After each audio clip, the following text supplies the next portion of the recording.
This is Sports Talk with Phil Kornbluth, Chris Bergen, and Pat Daniel. Sports Talk is heard across the state on radio affiliates of the Sports Talk Media Network and is streaming live on SportsTalkSC.com, as well as Twitter, Facebook, and YouTube. The South Carolina Education Lottery lucky number to call in is 888-898-2525. That's 888-898-2525. Now, here are Phil, Chris, and Pat with tonight's edition of Sports Talk. All right, made the trip up to Clemson today, and the Tigers and the Gamecocks getting ready for their big showdown coming up on Saturday at Death Valley. Had a lot of time to think about. Stand by. We must change something very quickly. We have a microphone malfunction that happens every so often. Microphones, you can't touch these microphones. Can't hardly breathe on them without them freaking out on you. But nice job, Pat. That was a fumble at the 2-yard line recovered by the wide receiver, saving his tailback from a turnover. So it made the trip up to Clemson.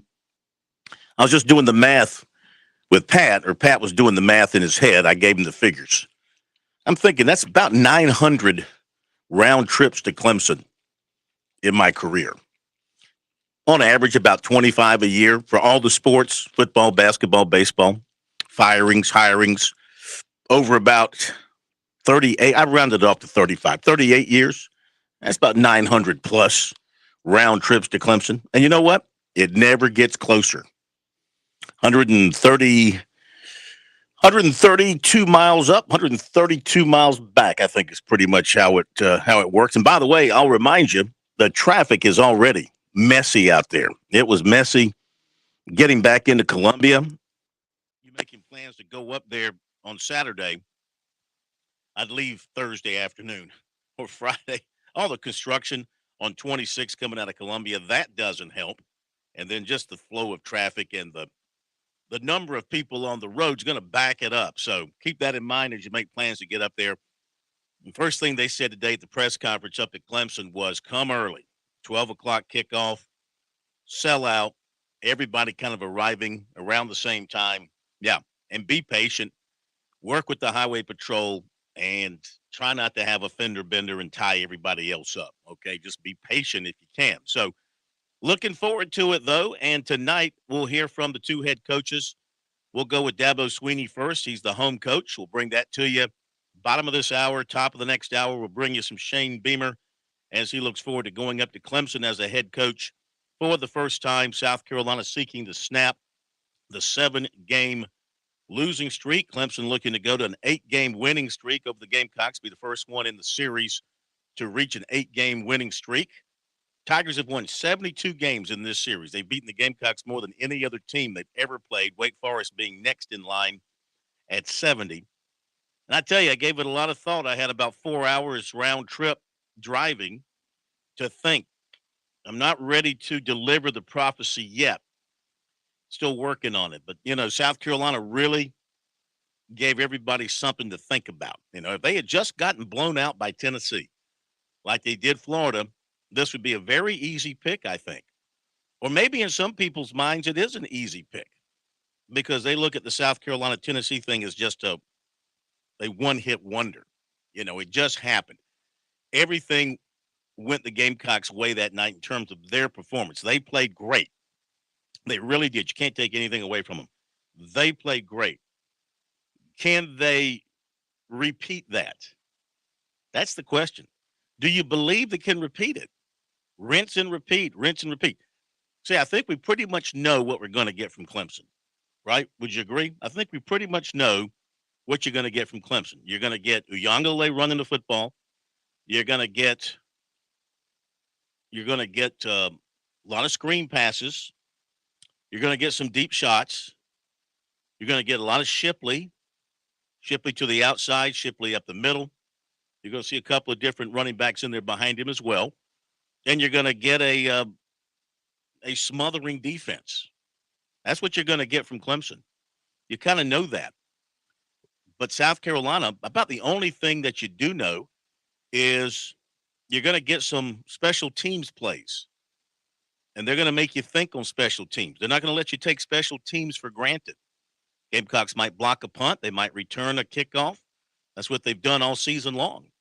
So, but the offense and defense, you don't know what you're going to get from South Carolina in this ball game because they've been so up and down. I mean, they were awful against Florida. They were great against Tennessee. They were, good enough against Texas A&M. They were awful against Missouri. They were good enough against Vanderbilt. So it's been, that kind of year for the Gamecocks to this point. Up, down, up, down. It's like I said last night. Was Tennessee a one-off, or is it a standard now for South Carolina to play to that standard? A couple of notes out of Clemson, and Pat was over at USC, and he'll give us a couple of notes there. And then we want to take your phone calls. 888-898-2525 is the phone number. South Carolina Education Lottery lucky number here on Sports Talk. If you couldn't get through last night, we can get you through tonight. So go ahead and join us. We want to get more of your predictions in, and we'll take as many phone calls as we can get to, and we'll get to phone calls early here tonight. So go ahead and ring us up. 888-898-2525 is the number. But out of Clemson, the news is good on the health front. As you know, Marcus Tate is done for the year, the starting left guard. He got hurt in the Miami game. It was a kneecap thing, and so he's out for the rest of the year. Bo Collins is going to play. Bo Collins is ready to go, according to Dabo Swinney. He will be back. He will be ready to play. And otherwise, those who are out are out. They're not coming back. Otherwise, they're in good shape health-wise for this game against South Carolina. Brian Bresee will be back. He had strep throat last week, couldn't play against Miami. He will be back. So Tigers will be as healthy as they can be. Losing a starting left guard is not good. That hurts. But the replacement, big guy at left guard, name escapes me, Pat. Help me out. You remember off the top of your head? Starting left guard now, who replaced him? Oh, Tip of my tongue. It's right there. I'll bring up the depth chart here just to complete the thought. He played pretty well. I think they're happy with his performance, and they feel like he will do a good job in there at left guard. And my goodness, what is Hunter the Rayburn? depth chart? No. I'm sitting here looking at the depth chart, looking at the wrong spot. No. Where is? Here it is. Left guard, Clemson, left guard. Not Mitch. It was well, he's not on the Clemson depth chart, but he's the guy they put in, not on the official depth chart. Let me look at my depth chart because I go a little deeper with players. Let's see here. Give me just a second. So Marcus Tate was the one who was injured, and it was Mitchell Mays. Mitchell Mays is the one who went in left guard to replace Marcus Tate and played pretty well, from what I understand. Colin Sadler is another one, but they're trying to hold him out. They're trying to save his redshirt year, and so I don't think you'll see him play in this situation, according to Dabo Swinney. So Mitchell Mays will be the guy going in there at left guard in place of Marcus Tate. So that's the one thing with Clemson. And South Carolina, of course, they are hoping to get both of their running backs back. They practiced today, and Shane Beamer said they'll see how they feel tomorrow. But Pat, you were there. I kind of got the feeling, I listened to some of the press conference as well, and I kind of got the feeling that Beamer is optimistic, legitimately. He says all the time a guy might play and the guy doesn't play. I get the feeling legitimately this time there's a pretty good chance these two guys will be ready to go and be in that backfield on Saturday. Yeah, and you're stealing my thunder there a little bit, Corn. But yeah, he seemed very hopeful that both Marshawn Lloyd and Christian Beal-Smith would be able to play this weekend. They both practiced today. He said that they both told him face-to-face that they will not miss this game this weekend. So sounds like they're doing everything in their power to be available to play. I certainly wouldn't expect Beamer to put them out there if they're not, but it does sound like they are at the very least trending in the right direction to contribute Saturday. Very early in the press conference, Coach Beamer said that he wanted to stop talking about the Tennessee game. Of course, we all then were asking him questions about the Tennessee game. But he wanted to move on, and the reason he said so was he felt that last year they had a win over Auburn right before the Clemson game, and then kind of patted themselves on the back a little bit too much. He thinks that they did not do a very good job of moving forward past that game, and instead they just kind of took the rat poison, to borrow a quote from Nick Saban, and as opposed to looking ahead and preparing mentally and physically, strategically for Clemson. And then, of course, we all saw what ended up happening on the field with that 30-0 victory by the Tigers. Coach Beamer also said that this past Saturday, he was asked about what exactly happened. What was the magical difference? And he said he couldn't really point to one thing. They didn't reinvent the wheel Saturday, but instead he felt as though the coaches and the players both were all just executed better. It's just that they were doing the same things they've been doing. They just simply did a much better job at them. He did say one thing, though, that Satterfield and the offense did shrink the playbook.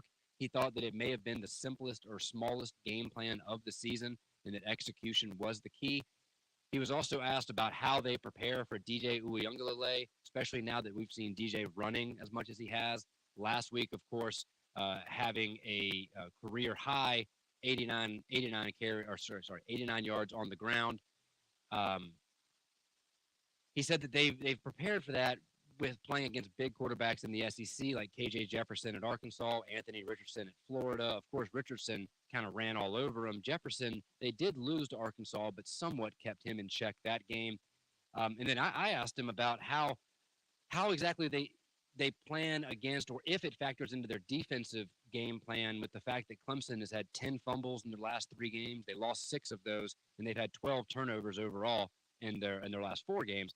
And just whether that kind of factors in. And he said, like, yes, absolutely. They look at which ball carriers or receivers carry the ball loosely, how, when, and why they fumble, and then looks to kind of replicate that in practice, whether it's a matter of swiping the ball or trying to punch the ball out, or if they have it in particular in their left hand, right hand, whatever. And he thought that this game may end up coming down to the turnover differential, which for Clemson fans out there, close your ears, but y'all are now -1 on the season after having a sizable lead through 8 games, or through 7 games. These last 4 have not been friendly to the Tigers. They've been putting the ball on the ground quite a bit.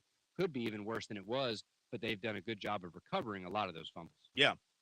All right, so Shane Beamer's doing his call-in show tonight. He just said pretty much the same thing. Marshawn Lloyd, Christian Beal-Smith, both active this week, but not 100%. So pretty much what he said earlier today. Outside of that, no other news coming out of that at this particular time. So we'll hit the break, and when we come back, we'll dive into your phone calls. What are your thoughts? Give us your picks. 888-898-2525. South Carolina Education Lottery lucky number as we come to you from the Dave and Buster studio here in Columbia. Since 2002, more than $999 million in lottery proceeds have been used to support K-12 programs in South Carolina. Learn more about the South Carolina Education Lottery's impact at seducationlottery.com/education. Wins. Playing for fun is a win for education. As I mentioned, we're at the Dave and Buster studio here in Columbia. Friday, we'll be at Dave and Buster's in Greenville on Woodruff Road. Come by and say hello. Have a drink with us. Have something to eat. Play some of the great arcade games that they have inside, and just have a great time watching games on television. Of course, we'll have some major games being played, major rivalry games being played on Friday. And so we look forward to being at the Dave and Buster's up in Greenville. Of course, they are located in Greenville on Woodruff Road. They're also in Columbia on Columbiana Circle and in Myrtle Beach at Broadway at the beach. All right. While you're having a problem with that, why don't we go ahead and take the phone calls? And you can get the computer to work while we take phone calls. How about that? Does that work? If that works, we'll do that. I have 2 hands, Phil, so I'm trying to talk to you, build the commercials, and answer phones. Give me 1 second. Okay. So which one do you want to do first? You tell me. Just keep babbling for a second so I can catch up real quick. Well, I really don't consider my commentary to be babble, but I will continue to talk and fill time. That's a better way to put it, I guess. Fill time. And we'll have a full recruiting report coming for you as well in the second hour. Had to cram it in last night. Waited too long to get to it. I had to cram it in last night, so we will get to that We will get to that tonight and have plenty of time to share it with you. Also, I want to mention that tomorrow morning, I'll be in Florence with our affiliates in Florence with the bad boy of radio, Alan Smothers, and Kennard, Dave Baker, and all of them. It's their annual USC Clemson morning marathon, I guess we would call it. 4 hours of USC Clemson breakdown. And I'll be a part of it. See you then. Be right back. Join the Trailblaze Challenge, the endurance hike program where big hearts come together for big steps to create hope for local Wish families through Make-A-Wish, South Carolina. This spring, take part in a new journey on the Palmetto Trail. From sunrise on the highest peak in South Carolina to the coastal marshes of the Lowcountry, hikers of all levels can support critically ill children, enjoy and explore the outdoors, and build South Carolina pride and community through an all-inclusive hike experience. Visit sctrailblazechallenge.org to learn how to get started. That's sctrailblazechallenge.org. I'm attorney Jim Corbett. I love sports, and I've helped people for over 30 years. Contact me at jim@jimcorbettattorney.com when the insurance company won't pay your claim or you have complicated issues. Some other business causes your business to lose money, jim@jimcorbettattorney.com. When you lose a relative and find out you got cut out of a will or don't get what was promised. When you have serious injury, like from a wreck or mishap or on the job, jim@jimcorbettattorney.com. Thank you. Thank you for world-traveling rocket scientists, for tires bigger than your grandma's house, for 3D printing research, for artists in residency. Thank you for all the things that take us to the next level. Thank you for playing the lottery, for funding scholarships, for funding grants, for funding innovation in this state. Thank you. The South Carolina Education Lottery. When you play, we all win. In Columbia, South Carolina, game days are our specialty. Whether you're watching the game from inside the stadium or from the big screen at your favorite local spot, the energy remains the same. Craft the perfect fall Saturday in a city where there is plenty of action on and off the field. From tubing and kayaking to Soda City to rooftop restaurants and plenty barbecue. We're ready when you are. Plan your weekend at experiencecolumbiasc.com.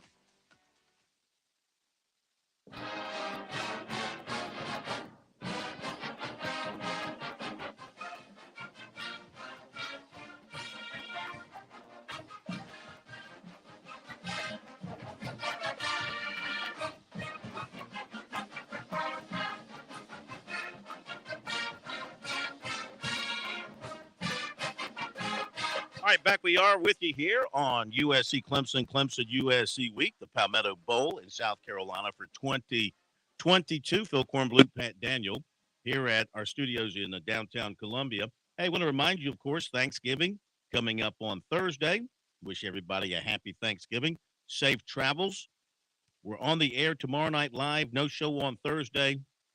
Back at it on Friday from up at Dave & Buster's in Greenville. But, you know, with Thanksgiving here, Christmas around the corner, pretty soon you'll start thinking about what are we going to do this summer for vacation getaway. I got an idea. You give Jimmy Smith a call at Paulie's Vacation Rentals down at Paulie's Island, down at Litchfield, and let Jimmy and his folks work with you and set you up in a great place. You need something big. You need a big house. You need something a little smaller. Need it for a couple of weeks, maybe a month, maybe longer. Maybe you want to buy something along the Grand Strand. They can help you with all of that. 843-237-4246. Number again is 843-237-4246. Your perfect beach getaway waits for you. Paulie'sVacationRentals.com.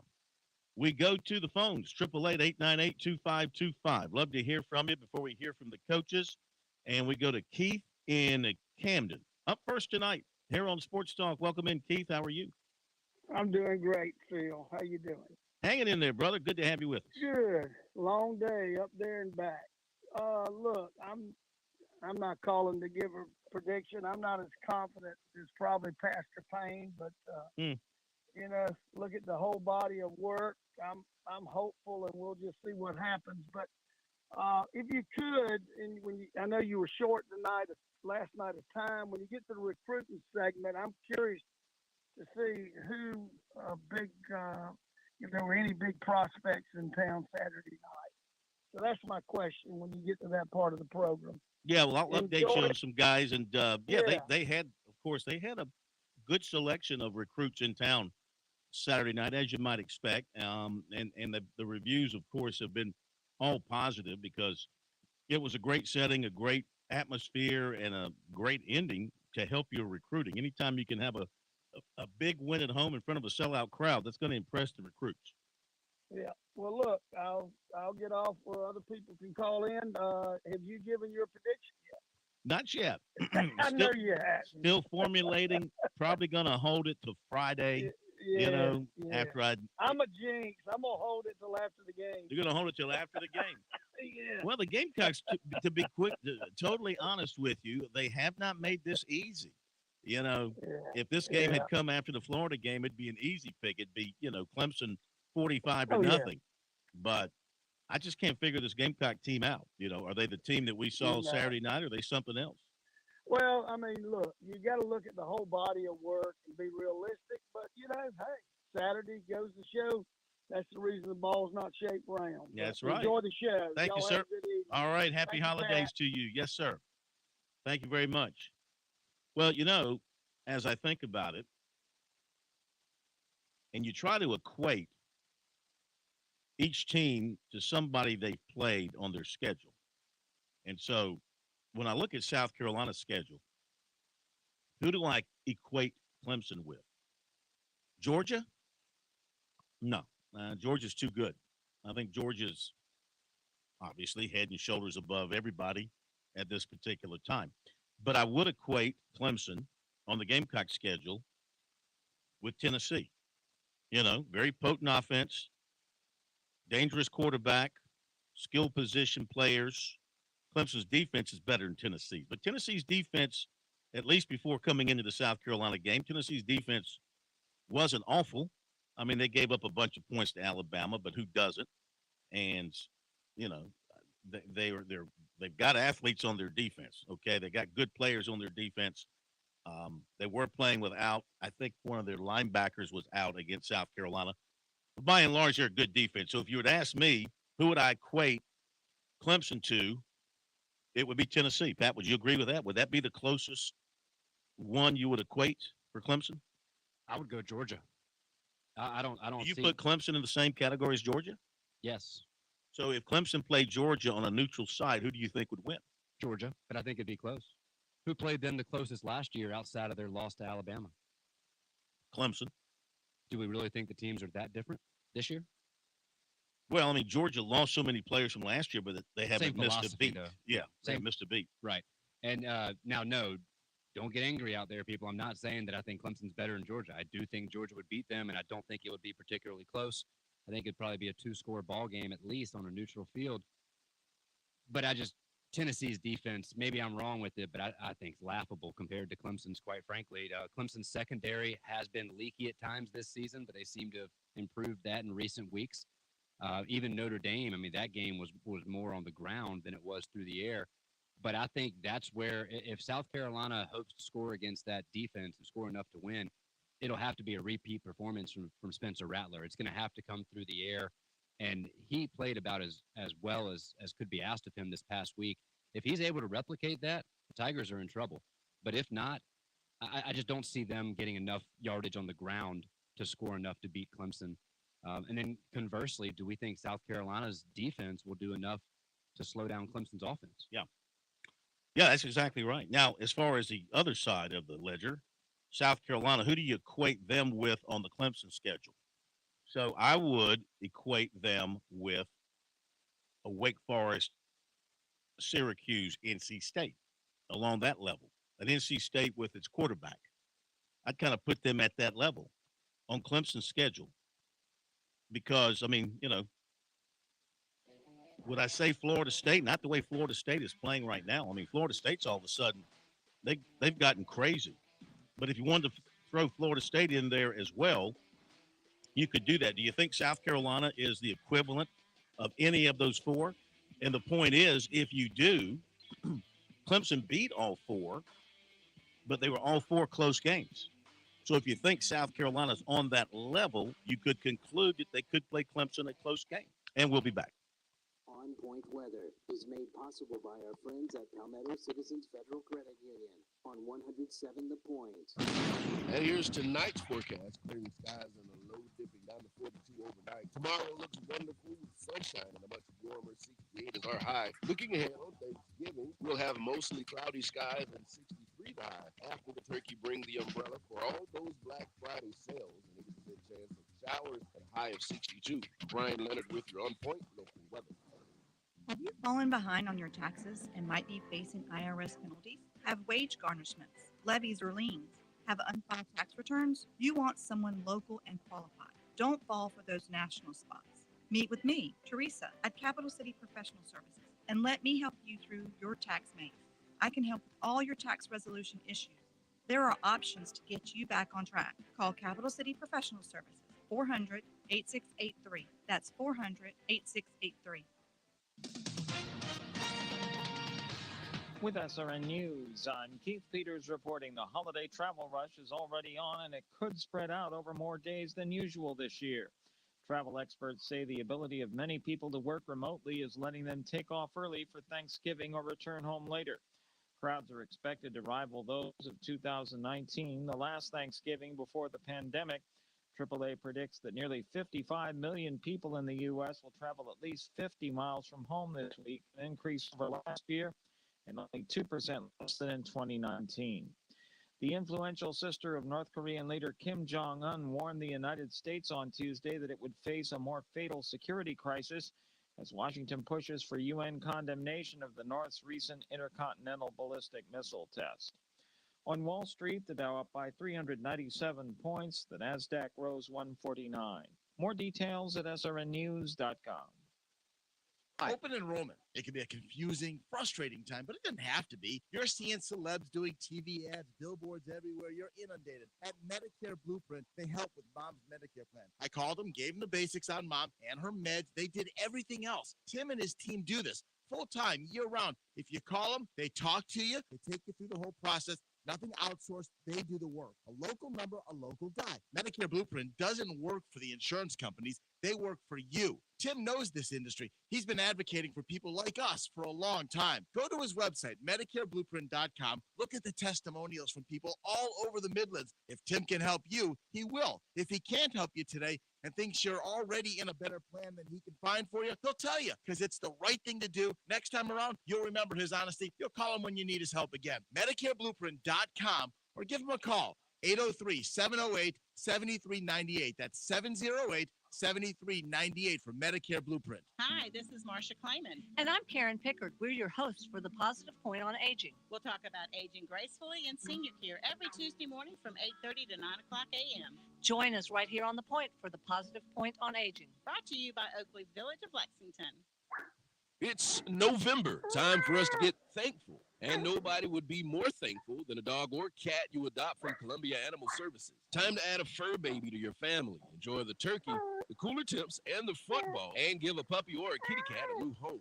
The Thankful for Home Adoption Special lets you get your new dog or cat from the 21st through the end of the month for just $20. Visit petfinder.com and make your selection. That's petfinder.com. And thanks.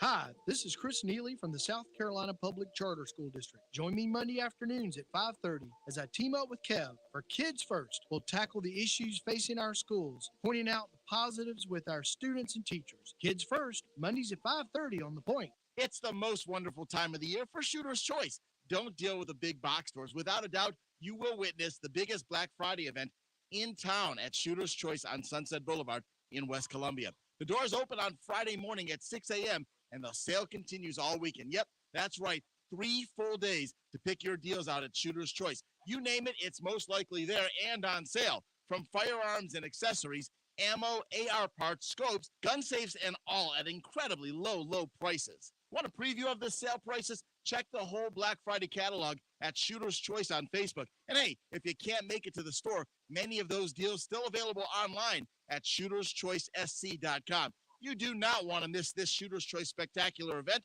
Plenty of inventory, but some items will have limited quantities, so come early to Shooter's Choice Black Friday weekend. The kickoff is at 6 a.m. Make it your first choice. Your best choice, make it Shooter's Choice.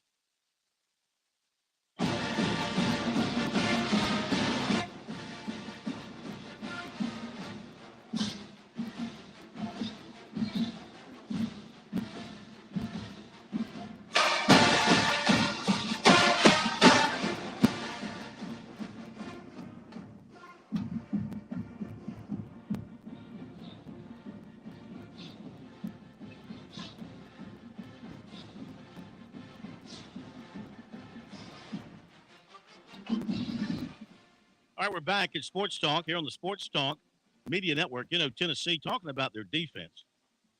And teams did throw the ball, have thrown the ball well on them this season.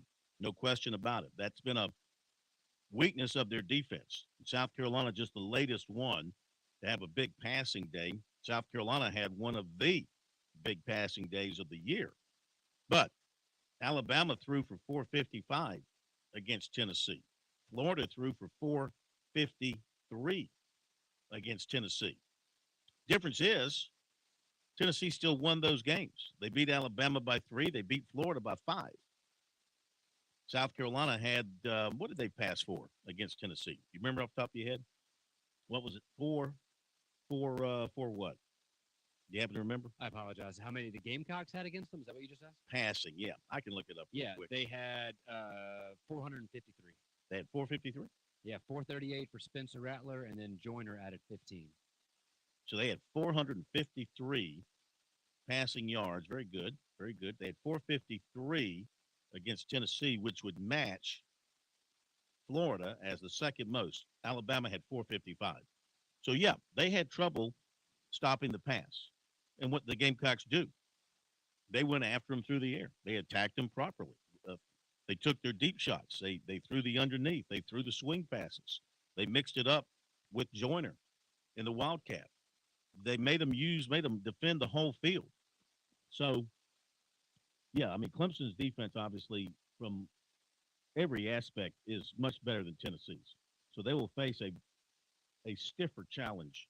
The offense will face a stiffer challenge against Clemson than they did against Tennessee. Yet, what they did against Tennessee was impressive, and it was because they played well. They blocked well. They threw the ball well. Receivers ran good routes. And like I said last night, it was 11 guys on the field all playing at their best at the same time. The question is, doing that against Clemson on Saturday, will that be enough for South Carolina to create the same kind of offense that they had against Tennessee? Am I expecting them to score 63 on Clemson? By no means. By no means.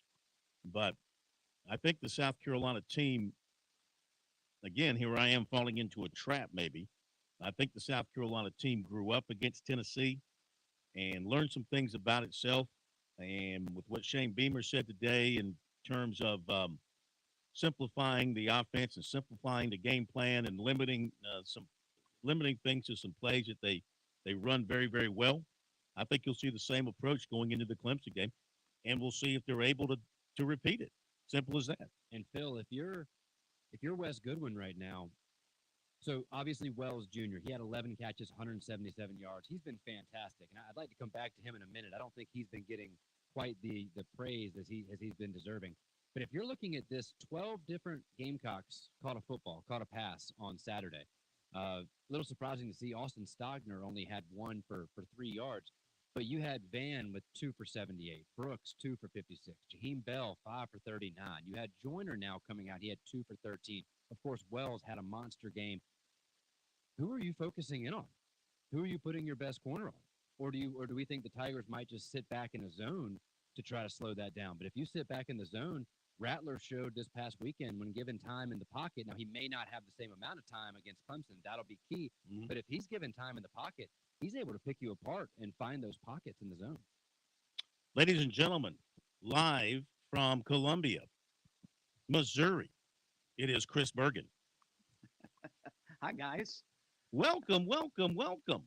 I am thrilled to be here. I wasn't sure I was going to, but we got out of practice about 45 minutes ago and got back here to the hotel. So dinner's not for another hour or so. So I thought I'd spend some time from MIZZOU chatting with you folks. Well, I saw the picture you sent us from the football stadium. You were spying on the Missouri football team, so you can sell your information to Arkansas as if they need it.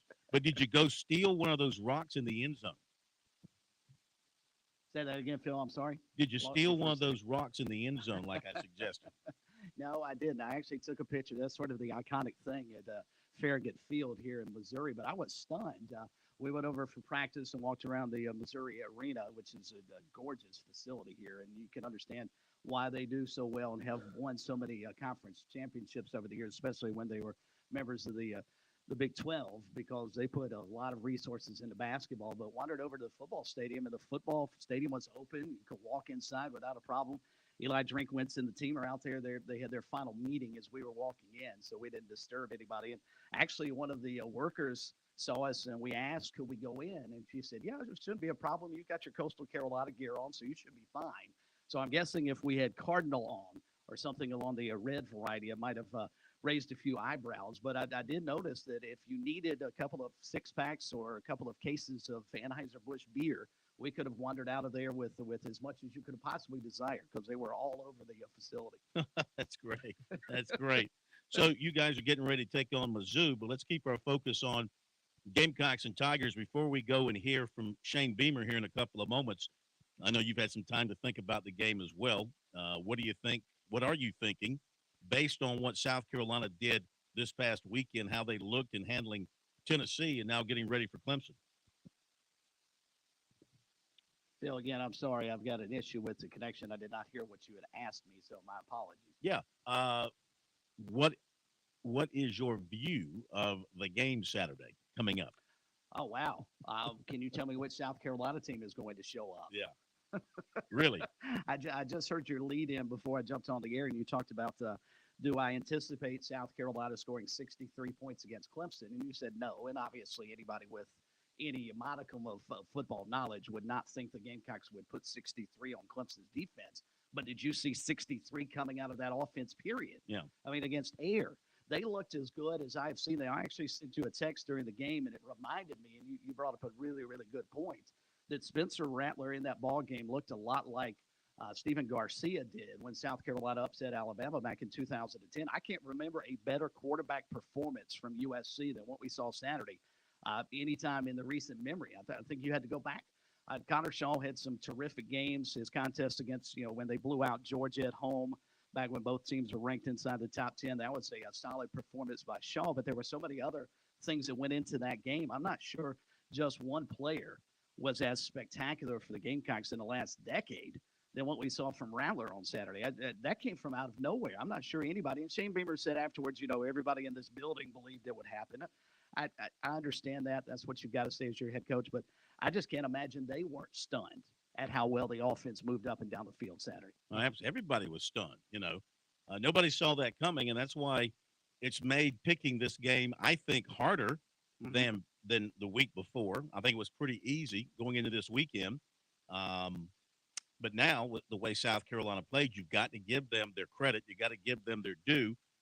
Dabo Swinney did plenty of that today in his press conference. We'll hear from him in the next half hour as we've switched things up. We're going to hear from Beamer here in a moment. But he had a lot of respect for South Carolina. He was impressed by their performance. He said there's a reason that Rattler was a five-star quarterback and a starter at Oklahoma. And, he's approaching this game not that he wouldn't otherwise, but I mean, he sees this as the game of the year. I think he's serious when he says that because he wants to continue the streak. He knows what it's like and what life is like when you lose to your rival.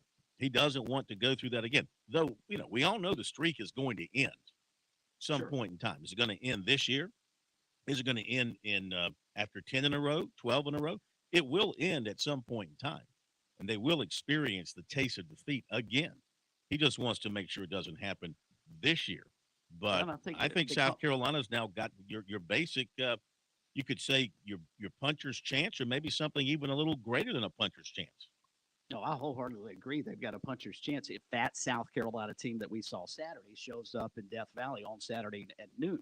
Keep in mind, they are undefeated at night this season. They are winless in afternoon games. So take that for what it's worth.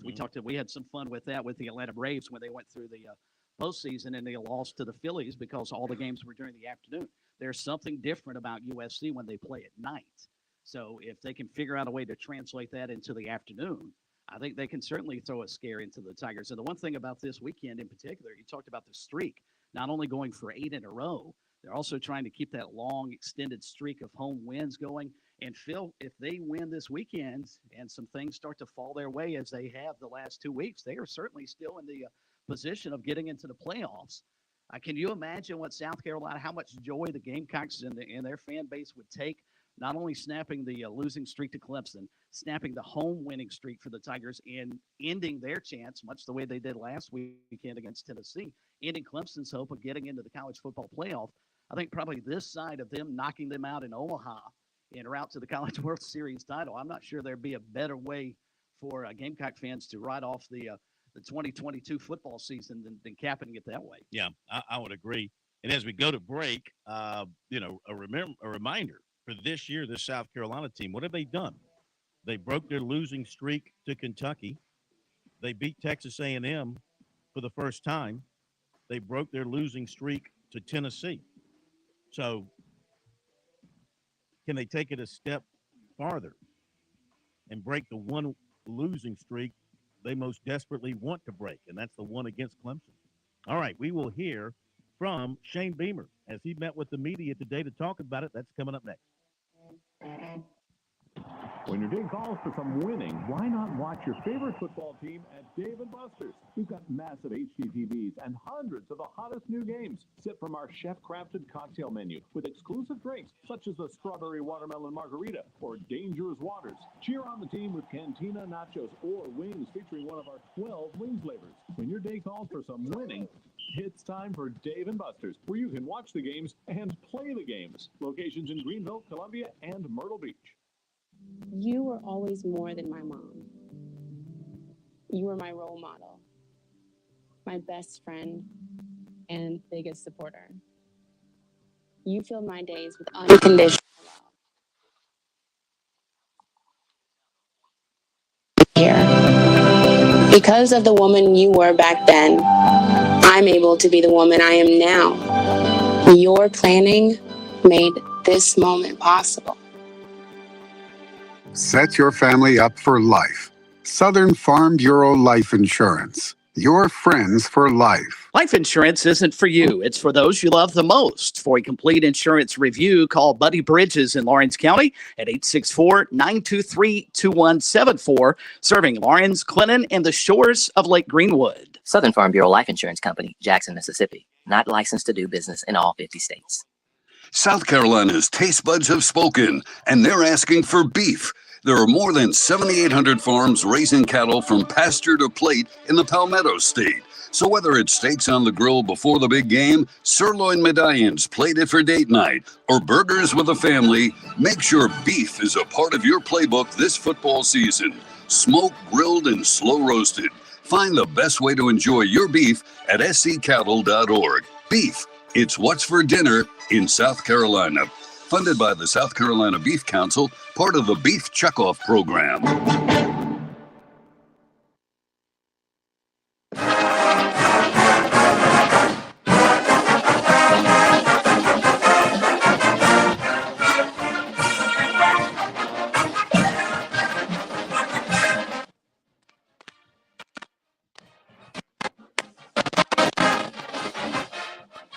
It is a Talking Tuesday here on Sports Talk, the week of the big game, the week of weeks, the night of nights, the Talking Tuesday of Talking Tuesdays. We begin with USC coach Shane Beamer, who met with the media this afternoon in Columbia. Here is a portion of what he had to say about the game coming up.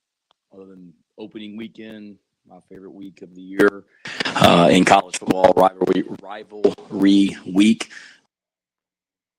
Sports special. So love everything about this weekend that we have coming up. You know, before we go forward, certainly just want to thank our fans again for not just the amazing environment, atmosphere Saturday night, but what they created all season as well to sell out every single Saturday home game.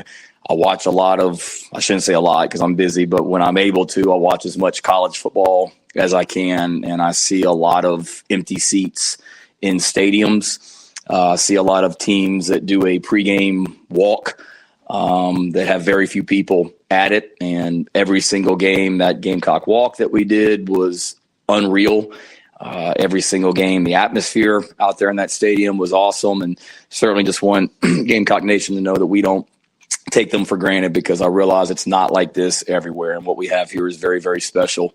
And Saturday night was very, very special. I was able to watch the TV copy after the game, of the game. And it was a 3-hour, I shouldn't say 3-hour, college football games are way too long now, but 4-hour just infomercial on all things Gamecock athletics, Gamecock football, Columbia, Williams-Brice, University of South Carolina, the state of South Carolina. So that was a awesome showing Saturday night by our fans. Also, just want to, send my thoughts to Hendon Hooker. Hate to hear about his injury. What a fantastic young man, fantastic player he is. Got a chance to visit with him before the game a little bit, and certainly pulling for him and know he'll be back better and stronger than ever, and his best football is still in front of him.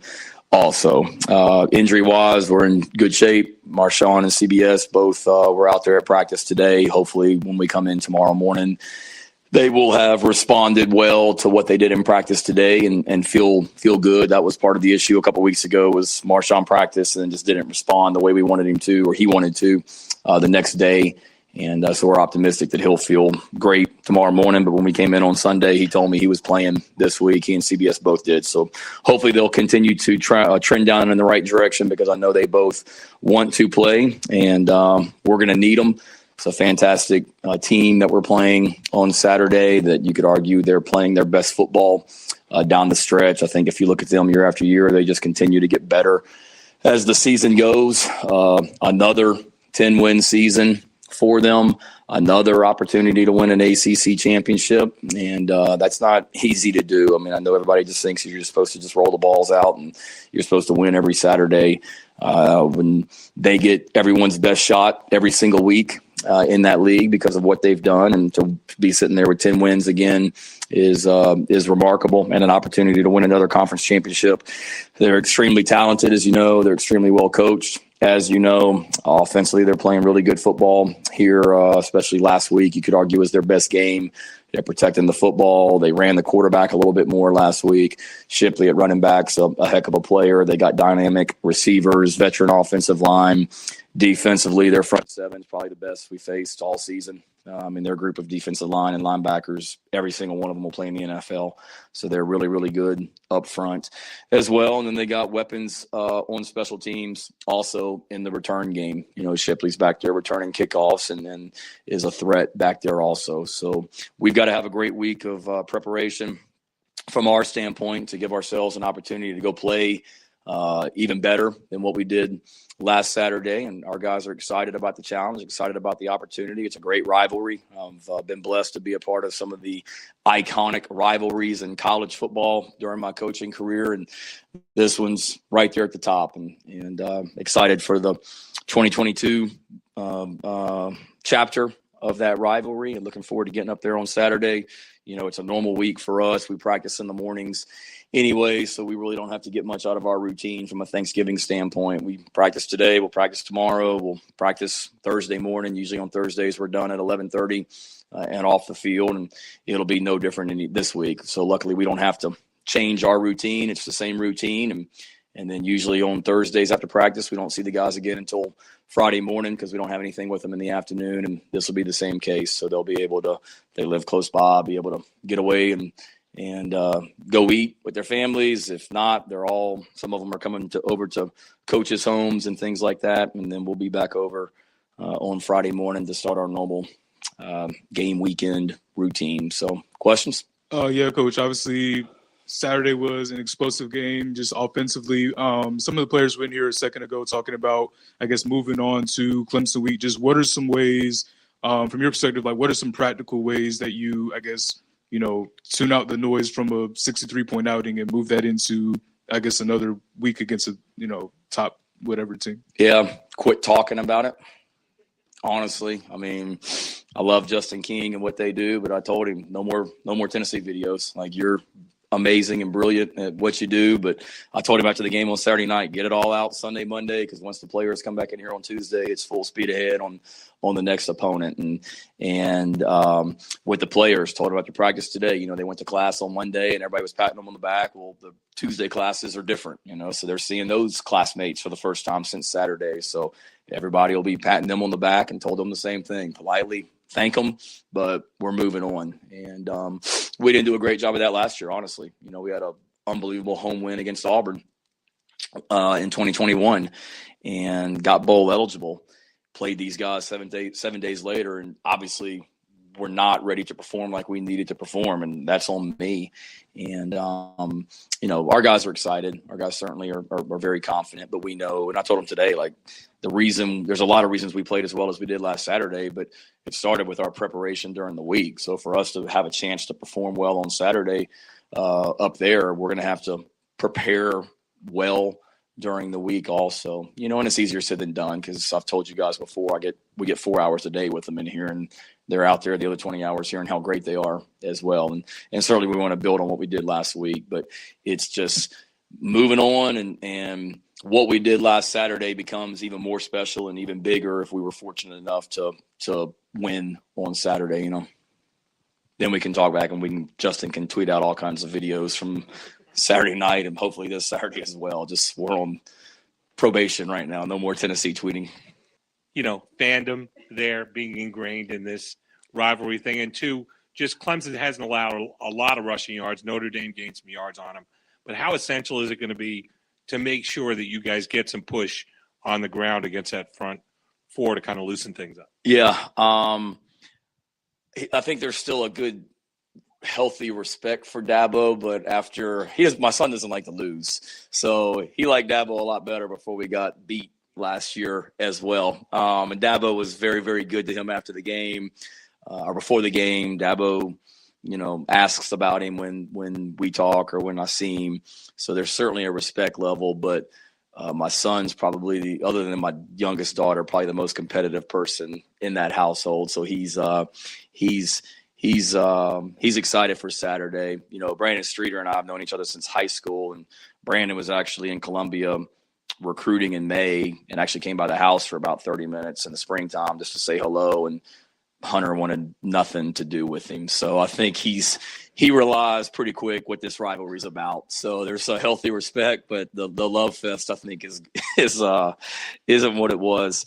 And then our run game against their defense, huge. I mean, all the things that we talked about last week with Spencer. Well, Clemson's not going to they're going to do their best to not let Spencer have time and get comfortable back there. And with their defensive line and the athleticism they have at linebacker, they're really, really good. And I use the word disruptive about Tennessee's defense, and they are, but these guys are like a different level.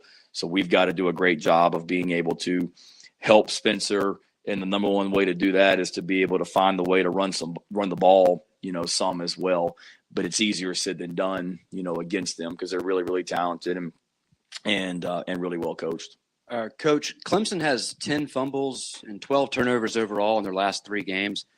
Is that something in game planning with the defense that factors in? Maybe it makes you pin your ears back a little bit more, be more aggressive, knowing that they might be vulnerable to those turnovers? Yeah, it's something that we look at every week. They would say the same thing about us, looking at us, because we've turned it over way too many times, and we did it the other night, and that was huge. And that's one of the things I said I wasn't going to talk about last week, but that was one of the things that we're proud about is, it wasn't like a turnover fest and we just feasted on turnovers. Tennessee had the one, but other than that, nobody turned the ball over, us included, and we lined up and beat them. And that's something that we can build on. We spent a lot of time on turnovers and emphasizing creating them, but also preventing them as well with our ball security. But it'll be critical this Saturday as well. But certainly when we see a team that, has turned the ball over, or maybe it's something you always look at on tape. Hey, this guy carries the ball really, really loose, or this guy's put the ball on the ground a lot this year. Let's really be even more aggressive about attacking that thing when we tackle him. And it's things that we talk about in practice all the time. So yeah, it's something that is always an emphasis, for us, but something that we know is going to be really, really, really critical this Saturday. All right, Shane Beamer from his press conference earlier today. All of it is up on our website, SportsTalkSC.com. Top of the hour. We'll be back. America thanks you. WQXL Columbia, W264DF. From the Bart Fireside Studio, the solution for keeping you warm this winter. This is 107 The Point.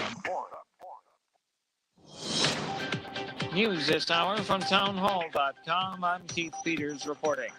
Arizona Democrat Senator Mark Kelly is accusing his own party of being clueless about the crisis at the southern border. When asked by the Washington Post whether Democrats have recognized people's frustrations with the border, Kelly replied, not even close. He also accused Republicans of only wanting to talk about the border, but saved his harshest rhetoric for those of his own party. He told the Post, quote, when I first got to Washington, it didn't take me long to realize that there are a lot of Democrats who don't understand our southern border. Illegal crossings have surged under President Biden, including a record 2.76 million encounters at the border in the past fiscal year. Bud Agnew reporting. The influential sister of North Korean leader Kim Jong-un has threatened the U.S. as Washington pushes for UN condemnation of the North's recent missile tests. Kim Yo-jong, who's widely considered the North's second most powerful person after her brother, has lambasted the U.S. for issuing what she called a disgusting joint statement together with such rebels as Britain, France, Australia, Japan and South Korea. She warns the U.S. would face a more fatal security crisis. Jong's opinions come hours after Ambassador Linda Thomas-Greenfield told an emergency meeting of the UN Security Council that the US will circulate a proposed presidential statement condemning the North's banned missile launches and other destabilizing activities. I'm Charles de Ledesma. As the Thanksgiving Day holiday approaches, millions of Americans are hitting the road to see family and friends. AAA predicts more than 54 million people will travel 50 miles or more from home this Thanksgiving. That's more than a 1% increase over 2021 and 98% of pre-pandemic volumes. On Wall Street, the Dow up by 397 points. The Nasdaq rose 149. More on these stories at townhall.com. Relief factor, pain relief that's natural, pain relief that works, and pain relief that attacks the source of the pain. That's the experience of tens of thousands of Americans who are taking Relief Factor right now. See their incredible video endorsements at relieffactor.com and then order your 3-week quick starter pack for just $19.95. That's less than $1 a day. Find out if it can work for you like it works for me by ordering your 3-week quick starter pack today. relieffactor.com, relieffactor.com. Be the next success story. Hi, my name's Adam Barada. I'm the owner of Advantage Gold, the highest rated precious metals firm in the country. Now, we've won the Best of TrustLink award 4 years in a row because we educate our clients on how to buy gold and silver the right way. We don't pay celebrity spokespeople millions of dollars. We'd rather pass that value on to you. Call 800-900-8000 and speak with one of our experts. We'll send you a free gold kit along with my latest national best-selling book, The Great Devaluation. Call 800-900-8000. Call 800-900-8000. A court victory for Israeli Prime Minister-elect Benjamin Netanyahu. We hear the latest from the media lines. Michael Friedson reporting from Jerusalem. In a legal battle between former prime ministers, Israel's newly re-elected Prime Minister Benjamin Netanyahu has won a defamation verdict brought against his predecessor, Ehud Olmert. While appearing as a guest on a television talk show, Olmert had accused Netanyahu, his wife, and son of being mentally ill. The court ordered Olmert to pay what amounts to about $18,000 plus costs. The court rejected Olmert's defense that his assertion was made in good faith. Olmert, who is the only Israeli prime minister to serve a prison sentence for corruption, was critical of Netanyahu for failing to step down from office after he, too, was indicted on corruption charges. I'm Michael Friedson, Town Hall News, Jerusalem. News and analysis at themedialine.org and townhall.com. I'm Keith Peters reporting. On Point Weather is made possible by our friends at Palmetto Citizens Federal Credit Union on 107 The Point. And here's tonight's forecast. Clearing skies and a low dipping down to 42 overnight. Tomorrow looks wonderful with sunshine and a much warmer 68 is our high. Looking ahead on Thanksgiving, we'll have mostly cloudy skies and 63 the high. After the turkey, bring the umbrella for all those Black Friday sales and 80% chance of showers at a high of 62. Brian Leonard with your On Point local weather. WQXL Columbia, W264DF. From the Bart Fireside Studio, the solution for keeping you warm this winter. This is 107 The Point. Ooh, you shouldn't have pressed that button. Oh, now you get this.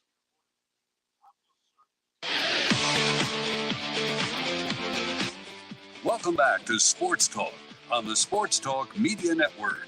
You can reach the guys with the South Carolina Education Lottery lucky number 888-898-2525. That's 888-898-2525. Now back to Phil, Chris, and Pat with the second hour of Sports Talk on the Sports Talk Media Network. All right, we are back on Sports Talk. We welcome in those of you who are just now getting a chance to join us on this Talking Tuesday. Great to have you with us. We just heard comments from USC coach Shane Beamer. The one thing I was going to say, guys, Chris Bergen is with us from the other Columbia. While you're out there, by the way, Chris, did you have a chance to go by and see the Mayor's Cup that the Missouri Tigers won back from the Gamecocks this year?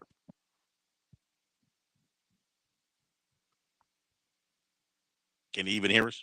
Uh-oh, now we really hear may you have now. lost. There Oh, you go. There we go. Sorry. Yeah.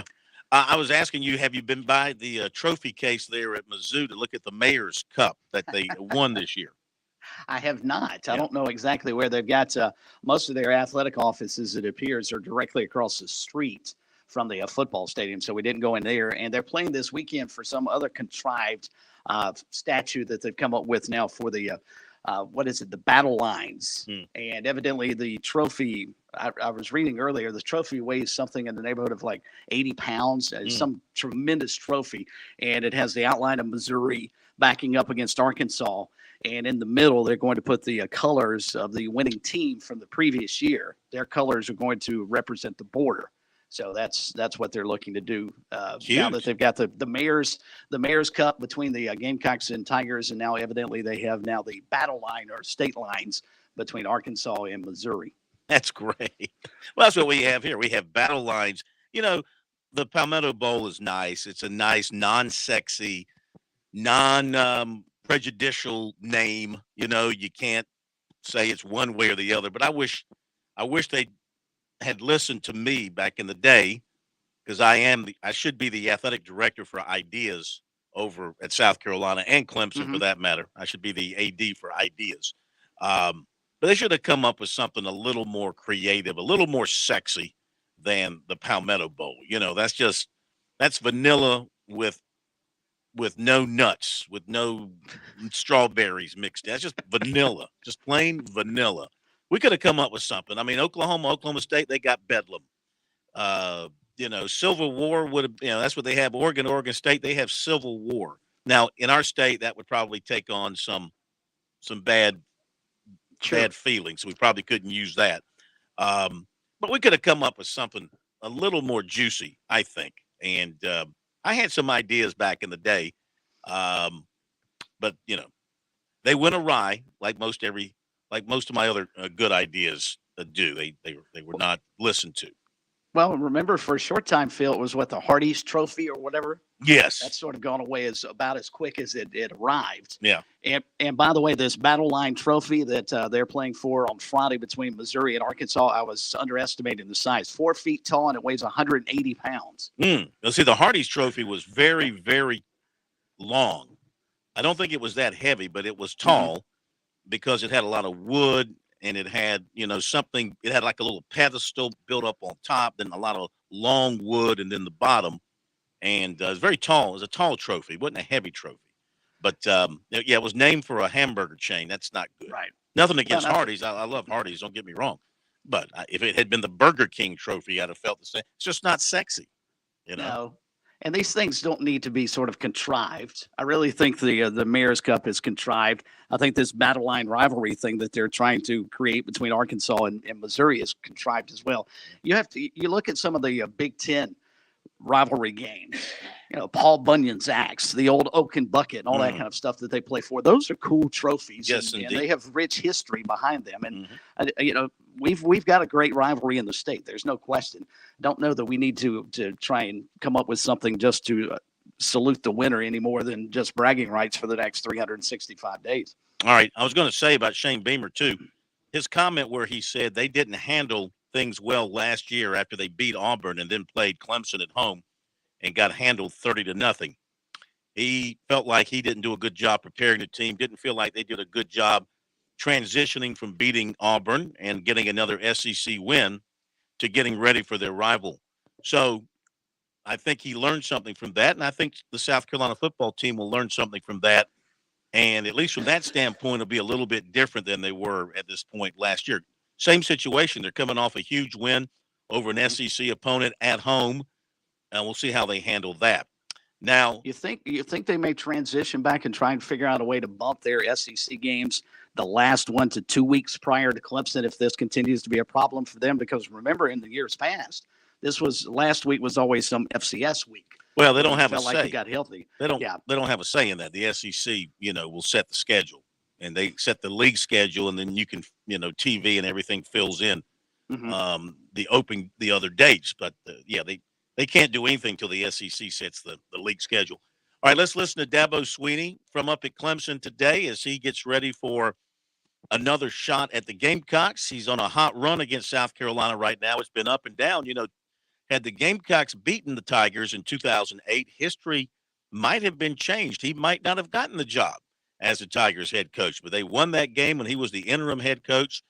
And the Tigers that Sunday, Terry Don Phillips and Bill DeAndre met with Dabo and made him the permanent head coach. And as they say, the rest is history. Here he is earlier today talking about the matchup. Season is over, and now it's South Carolina. So there's the season in South Carolina, which is obviously a goal of its own. And, excited. Doesn't matter what's happened, what's coming. It's all about, this week and, getting ready for a good football team. Man, looking at South Carolina, first of all, Shane's done a great job. What a huge win this past week. And they played their best game. And we played our best game, so two good teams, that are coming off of big wins where they played well. And both teams, I think, got some confidence. But, you look at their football team and defensively, they got a lot of talented guys over there. A lot of guys that we recruited throughout that defense, and especially up front that we've got a lot of respect for. They're big, strong, and athletic guys up front, mostly a four-down team, do a lot of things in coverage-wise to challenge you. We know Brad Johnson. I mean, he's a 6-year player. Some of these guys have been playing a long time. Green is an excellent player. 9, I think, is one of their better players as well. Two good corners. They've kind of settled on the 2 freshmen at safety. So it's a good group. They get after you. And we got to do a nice job. And then over on the offensive side, man, I don't know that I've ever seen a team be hotter than what they were last week. You got a lot of confidence comes from that. Made a ton of plays. I thought the quarterback was outstanding. I mean, he played an unbelievable game. You saw what he can do throwing the ball. I mean, he had some plays where it was that far. And man, he was incredibly accurate. His great timing, great anticipation. I thought his receivers and tight ends really showed what they're capable of last week as well. And you've seen it at times throughout the year, but it looked like they just really put it together last week and against a really good football team. So this is a good group, very experienced up front. We know a lot about these guys. I mean, we've played against them, but you got 4 out of 5 starters back. They got a bunch of guys outside, 13 and 6. 10, 5, 3, 17. All these guys have played a lot of ball. Of course, their tight end is a Swiss Army knife type guy. He's everywhere. And second leading rusher on the team. Really good backs. I'm not sure. I know they've had some guys injured. I'm not sure who's back, who's playing, but really, really talented group. And then special teams, they've been outstanding. They've blocked a bunch of kicks. They've returned punts. They've had a kick return. It's been the difference for them in a couple of games for sure. So this is all 3 phases on high alert type of game. Everybody's got to play well, and we're excited about the week and getting back in the Valley. This is the last one for our seniors, and it's always a big deal when you're playing your last home game. And man, I hope our crowd will show up and really get behind them and support this team. I know a lot of people don't like a noon game, and all that stuff, but man, we need the best noon crowd that we've ever had. Come Friday, if you can come Friday, come then. Pitch a tent, whatever. Let's have a great crowd. Let's be ready. Dean, you gonna have them ready? All right, let's have them ready. All right, we need a great crowd, and it should be a fun environment. our focus is just simple. It's on finishing strong and, trying to play our best 4 quarters, trying to achieve this goal. That's our focus. That's what we feel like we can control. And that goes back to, how we practice today, how we practice tomorrow. There's a lot to manage this week with Thanksgiving and families in town and all that type of stuff. So, staying focused and again, really preparing the best we can and trying to play our best game. This is, again, a fun week for everyone all across the country. It's rivalry week. I was a part of 13 Alabama-Auburn games, and, man, that was always my favorite week of the year. And now I'm on my 19th Clemson-South Carolina game, and it's my favorite week of the year. This is a fun week because it really is, you just can feel, the intensity of it, if you will, because everybody's paying attention and everybody's involved, and it's just it's a lot. And you look all across the country, whether it's Michigan, Ohio State, Mississippi State, Georgia Tech, Georgia, Florida State, whoever it may be. It's a lot of fun to be a part of these type games. Not everybody has an opportunity to be a part of a real traditional rivalry type game. And so, man, I'm thankful for that and look forward to a great day in the Valley on Saturday. It's been 9 years since you lost to your rival, but I guess you have a sense of what that desperation is like for those players, having lost 5 to them yourself. Absolutely. I mean, that's why every year, you just put everything you got into it and, try to, doesn't matter what the records are, doesn't matter if there's a streak, and none of that stuff matters. I mean, you got to play well in this game, and you're going to get their best, they're going to get our best, and at the end of the day, it comes down to execution and doing what you got to do to win the football game. Blocking, tackling, throwing, catching, taking care of the football.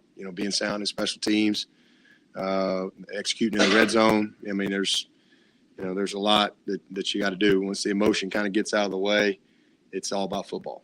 So you got to stay focused on those things in games like this and not get distracted, by all the pomp and circumstance that comes along with it. It's at the end of the day, it's a football game, and most fired up team ain't gonna win. It's the team who executes the best. It's the team that does the things that wins football games, that does those things the best. That's who wins. And so, again, we've got great respect for them. Certainly, I think Shane's done an amazing job. I mean, he really has. I mean, you just see their team with a lot of energy, a lot of belief, and we got to play well. Doesn't matter. It doesn't matter however many we've won. It doesn't matter. You got to play well, and you got to earn it this Saturday. Coach, since you brought up turnovers, I guess, is there anything you can do differently than what you do every week in practice? Is it psychological at this point? Yeah, probably. I mean, Davis Allen has never fumbled ever. I don't know, guy put a good hit on the ball. So, same thing with Brenny. Pretty good ball security. Guy put a good hit on the ball. So we just got to, I think you just have to keep coaching the fundamentals and really stress things in practice. You do everything you can with your scouts but you don't want, you got to go play. And, hopefully it's one of those things we just kind of play our way out of. But the difference is we've been getting them, so we've been getting takeaways. And I know from a stat standpoint, we finished, I guess, -1, but we really finished +1, as far as how we track things. I mean, when you stop somebody 4th and 1 in the scoring zone, that's a turnover. You get a safety, that's points and a turnover, because you get points and the ball. So it doesn't go down in the book that way. So that's why you still win 40-10 because we're +1 in the margin. Same thing the week before. And the one game we lost, we didn't do that. We were negative. So and if we can just kind of keep getting them and just cut that down, good things will happen for us. But it's just, some basic things, really basic things, and just got to keep executing the fundamentals. So Rattler, you face a great quarterback, and a quarterback that struggled, but then last week just had maybe the best game of his entire career. He was awesome. I mean, he made some throws that were, you can't defend. You can't defend it. If you go back and really watch it, they had guys there, and it's the difference. It's that much is the difference in that touchdown catch to who was it, 6 and an incomplete. It's an inch. but that's the game. You know, the throw down the sideline. I mean, he just made some beautiful plays. He bought time. He extended some plays. And then his guys made plays. I mean, they made a ton of plays. So, I mean, he's a 5-star quarterback for a reason, and a starter at Oklahoma for a reason, and has done a lot of great things. He's a really, really talented player. So, man, we've seen a bunch of them this year. We've had a lot of them on our schedule throughout the year, and he's definitely got all the tools. Did Saturday night, you noticed that they were doing some things differently with him, quicker getting it out.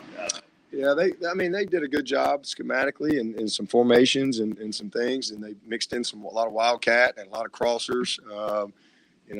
Had complemented things with some easy outlet passes in the screen game, but I mean, they took a lot of shots, and guys made some unbelievable plays. But he made some throws. You know, they had a lot of max protection. You know, Tennessee caught Tennessee in a bunch of man coverage, and they max protection. And I mean, it's just my guy's better than your guy, but the quarterback put the ball on the money. I mean, incredibly accurate. So that's really it. It's really not complicated. They just blocked them and caught the ball better, and got the ball to the back in some flats a couple times, and they hit a 3rd and 20, a 3rd and 17 on some deep crossers. With just accurate throws and good protection. Coach, how would you characterize DJ as a runner? Because it doesn't look like he's running very fast, but some of these moves he's made in the open field and his vision, I mean, he's got that stanky leg. You give him the stanky leg. He's just confident now. I mean, he's gone from a guy that wasn't very confident running the ball to now he's very confident, and he's faster than you think. He's way more athletic than you think, but he's big and strong, and he breaks a lot of tackles, and he's a big man to get down. I mean, he's 238 pounds. And he's got a good understanding of how to set things up. So he sees it. He's got good vision as a runner. He may not be a Barry Sanders as far as change of direction, but he's got good vision. And he can see it, and he does a nice job of changing direction. But he's just, bottom line, he's just worked really hard at it, and he's just much more confident. And he's been a big factor for us for sure. All right, Dabo Swinney, the Tigers move up 1 in the college football playoff ranking. They are number 8. Of course, Georgia is number 1. Ohio State is 2. Michigan is 3. TCU is 4. LSU is 5. And Southern Cal is 6. And who do we say was number 7? Alabama. Alabama is 7. Clemson's 8. So two lost teams from the SEC remain ahead of Clemson in the ranking. There you go. Recruiting coming up after the break. We're with Major Billy Downer of DNR. Of course, South Carolina is great for the hunters, Major. What do the hunters need to remember before they get out in the fields? It seems like every other show we're talking about hunting safety of some sort. One thing we want hunters in this state to remember is always identify your target and what lies beyond it. Make sure before you pull that trigger that you know what you're looking at. Whether it's a turkey during turkey season or a deer during deer season, you know your identifying features of your game. You know what's beyond that target in case you miss. Learn more about the great outdoors in South Carolina with Major Billy Downer on SC Wild here on the Sports Talk Media Network. Your home is where your memories live. It's where you laugh and where you love. We understand the importance of the valuables under your roof, tangible and intangible alike. So no matter what's around the corner, we'll be there, offering you and your family the support that's made Farm Bureau Insurance a trusted name for nearly 70 years. You deserve more. You deserve a promise. Learn more at scfbins.com. Call me, Alex Satterfield, at 803-749-9171 for all of your Midlands insurance needs. When your day calls for some winning, why not watch your favorite football team at Dave & Buster's? We've got massive HD TVs and hundreds of the hottest new games. Sip from our chef-crafted cocktail menu with exclusive drinks such as the Strawberry Watermelon Margarita or Dangerous Waters. Cheer on the team with Cantina Nachos or wings featuring one of our 12 wings favorites. When your day calls for some winning, it's time for Dave & Buster's, where you can watch the games and play the games. Locations in Greenville, Columbia, and Myrtle Beach. South Carolina's taste buds have spoken, and they're asking for beef. There are more than 7,800 farms raising cattle from pasture to plate in the Palmetto State. So whether it's steaks on the grill before the big game, sirloin medallions plated for date night, or burgers with a family, make sure beef is a part of your playbook this football season. Smoked, grilled, and slow roasted. Find the best way to enjoy your beef at sccattle.org. Beef, it's what's for dinner in South Carolina. Funded by the South Carolina Beef Council, part of the Beef Checkoff Program.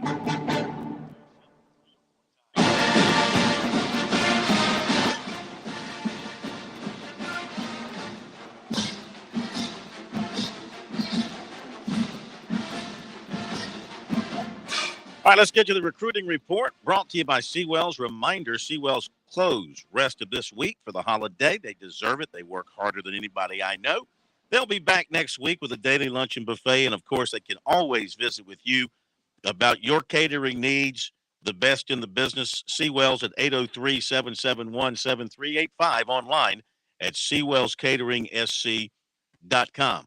So to catch up on a couple of things we didn't get to last night, USC over the weekend had offensive tackle Keyshawn Blackstock, 6'5", 300 of Coffeyville Junior College, Kansas, and Covington, Georgia, in for an official visit. And, of course, he loved it. Everything he talked about was how much he enjoyed everything at South Carolina. And they're selling him on the fact that they think they're going to lose some offensive linemen, some tackles, and they need help right away on the offensive line. And as a junior college guy, he's ready to come in and play. He's taken an official visit to Illinois, and he'll take one to Penn State on December 10th. Auburn, Oklahoma, Mississippi State, and others, and Oregon are others making a strong pitch. But South Carolina strongly in the mix. He'll sign in December, enroll in January, and have 3 years to play 2. Tight end Reed McKeska, 6'6", 233 of Houston, was at South Carolina on Saturday. Unofficially, he's a former Clemson commitment, and he currently is committed to Miami. But obviously that is a shaky at best as he continues to look at some other schools. And he's got family ties to South Carolina, to the state. He really enjoyed the visit, loved how they used the tight ends, and they're telling him that, that's exactly what he could be used for if he were to come to South Carolina. He has taken officials to Miami and Florida, nothing else scheduled at this time. Early in the year, he also made stops at Oklahoma, Alabama, Auburn, Florida, and North Carolina. And he continues to say he's committed to Miami right now, but he's still going through the process. But he's a big fan, he said, of South Carolina and Coach Jody Wright. USC also had in over the weekend cornerback Isaiah Johnson of Richmond, who's been talking a lot to Torian Gray. He called it the best visit that he's been on so far. Atmosphere was crazy, fan base, etc. And he said they really want him at South Carolina. They like his ball skills as a corner. And Gray said he could teach him a lot. He also has offers from North Carolina, Virginia Tech, Duke, Virginia, Wake Forest, and East Carolina, among others. But South Carolina now is high up on his list. They were already high, but this moves them up even more, along with North Carolina and Michigan State at the top of his list. He's going to go to Virginia Tech December 9th. And earlier this month, he said earlier this month he planned to take one to USC on December 16th. He'll sign December 21st, but will not be an early enrollee. 2024 defensive lineman Graham Utter of Daphne, Alabama, plans to visit Clemson on Saturday for the big game.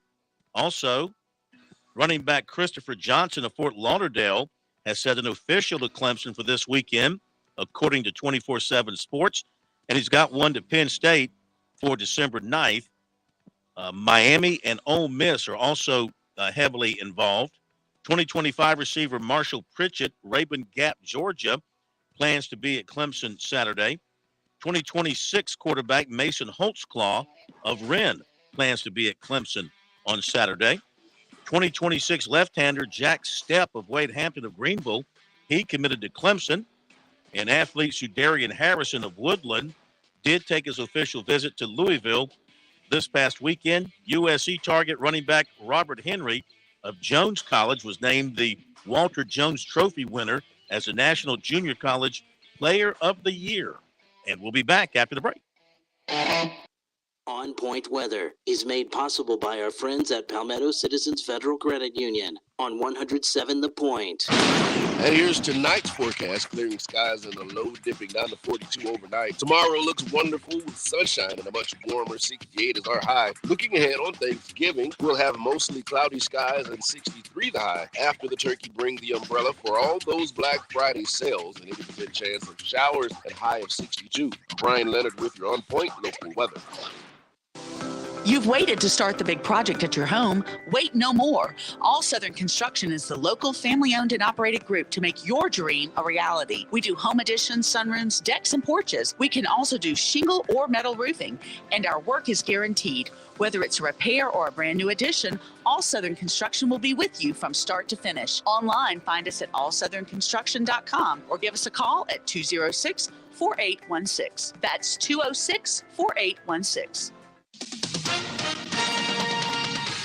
With SRN News, I'm Keith Peters reporting President Biden is announcing that his administration will extend the pause on federal student loan payments while the White House fights a legal battle to save his plan to cancel portions of the debt. The moratorium was slated to expire January 1st, a date that Biden set before his debt cancellation plan stalled in the face of legal challenges from conservative opponents. Now it will extend until 60 days after the lawsuit is resolved. Oklahoma police have identified a suspect in the weekend slayings of 4 people at a marijuana farm, but say they aren't releasing a name because doing so could put more people in danger. Authorities said Tuesday the 3 men and 1 woman were executed on the 10-acre property about 55 miles northwest of Oklahoma City. A 5th victim who was wounded was taken to an Oklahoma City hospital. More details at srnnews.com. Hi, Dave Ramsey here. Do you want your money to work for you rather than you working for your money? Go see my friends at Palmetto Citizens Federal Credit Union. They're not a mega bank and have been serving the Midlands since 1936, offering good old-fashioned customer service and free services. They'll look out for your financial well-being. With 14 locations, check them out today at palmettocitizens.org. Federally insured by the NCUA.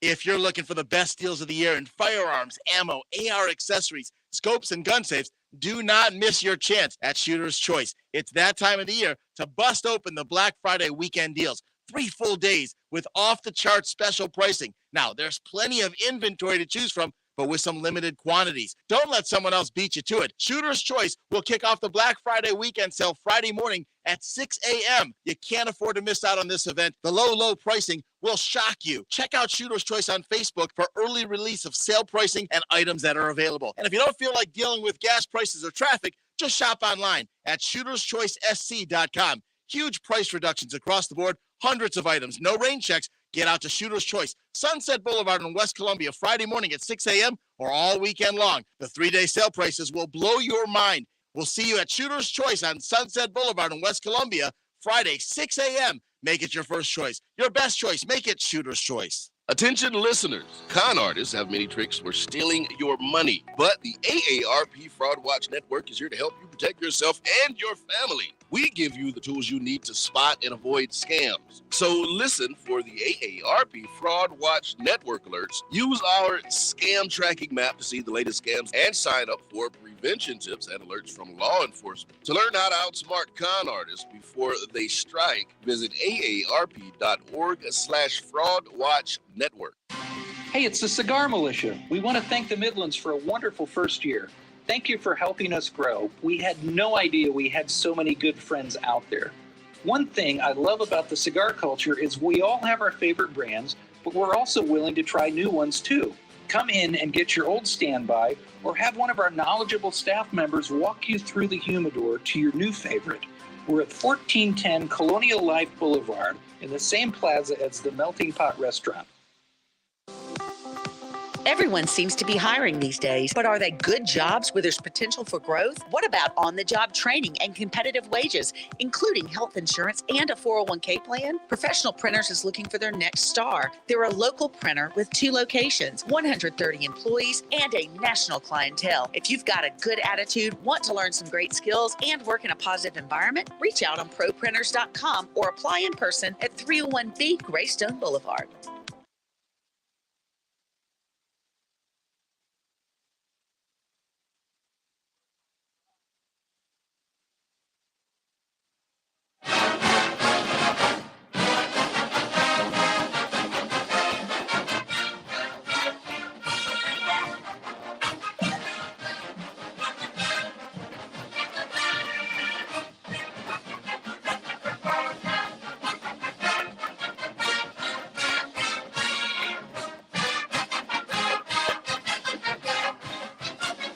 Okay, we're back on Sports Talk in just a moment. We will be connected with Carl Hill, and we hope Will Merritt. We've got Carl standing by. We're efforting to get Will on the line at the number he has sent us, so we'll bring that to you in just a moment.